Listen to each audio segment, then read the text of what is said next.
अरे लाने का तो काला रंग रखने का कहा।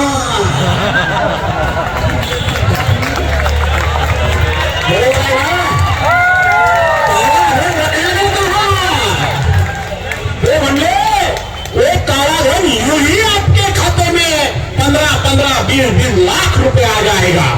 आलाय की नाही? अरे काय नाही आला, तुम्ही सांगत नाही खरं खरं इन्कम टॅक्स लागू तुम्हाला। त्यानंतर काय सांगितलं?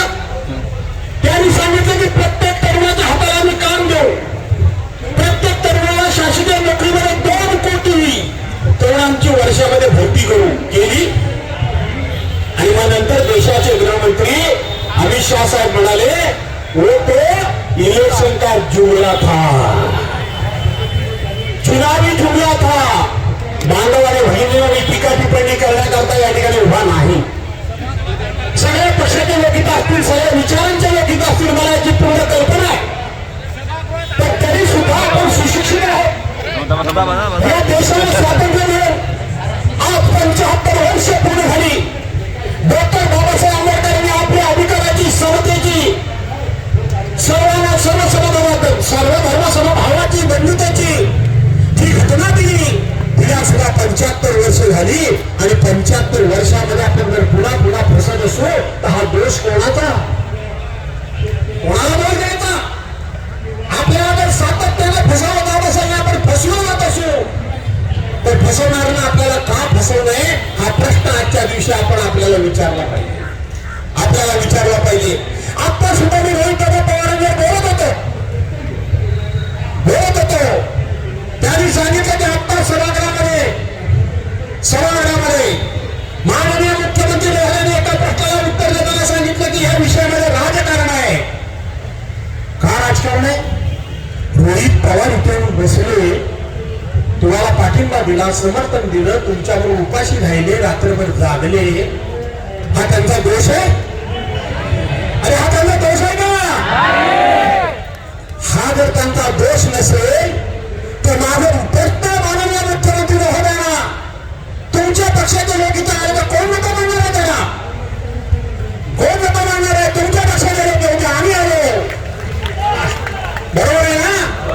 तर तुमचा विरोध आहे कोण यायला?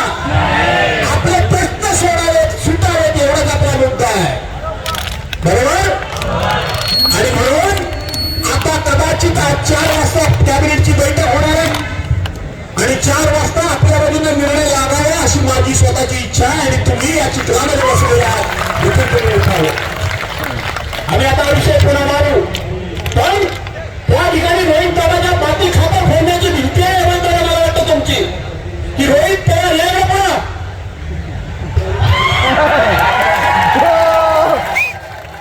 गडी दिवसातून 4 वेळा खाणारा तो भुकेल आहे।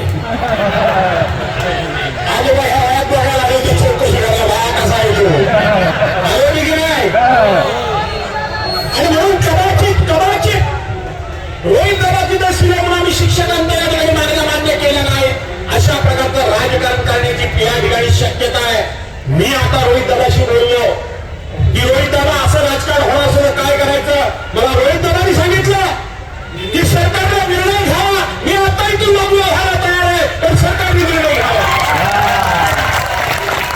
रोहित पवारांचा हेतू आहे तुम्हाला न्याय मिळावा म्हणून, रोहित पवारांचा हेतू आहे की तुम्हाला दिलेला सरकारने शब्द आणि 14 ऑक्टोबरला काढलेला GR, त्या GRची पूर्तता करावी। तो काही याही नाही काढला, ह्यांना दोष द्यायला, सरकारने काढला ना, त्याची पूर्तता करावी। आणि म्हणून फूट पाडण्याकरता म्हणून त्यांना दोष देतील, पण तुम्ही मात्र यांना दोष देऊ नका, नक्की।